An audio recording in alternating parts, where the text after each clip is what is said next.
বাংলাদেশে আজকে পুরাই ঠান্ডা। কারণ গরম যেই ছিল তার মধ্যে আল্লাহর রহমত আল্লাহ ঢাইলা দিছে।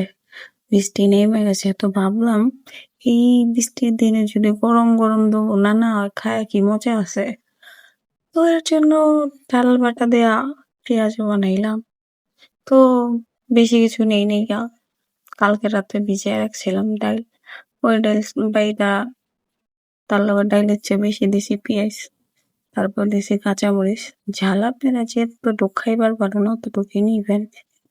তো আমি পরিমাণ মতোই ঝাল নিয়েছিলাম। পেঁয়াজটা বেশি একটু দিলে কি হয় মুচমুচে ভালো হয়।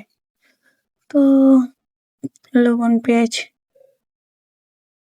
ডলাডলি কইরা তারপর একটু হলুদ মরিচ মাখা দিয়া লাইরা চেরা বানায় নিলাম পেঁয়াজুর মাখা।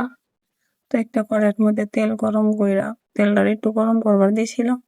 গরম হয়েছে পরে তারপরে পেঁয়াজ গুলা চ্যাপটা চ্যাপটা করে দিলাম ছেড়া।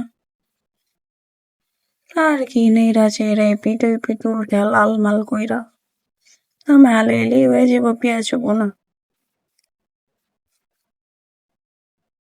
সন্ধ্যার সময় টিভি দেখানোর সময় যদি এরকম ভোলা বাজার না হয় টিভি দেখা কি মজা আছে কোন আপনারাই কোন।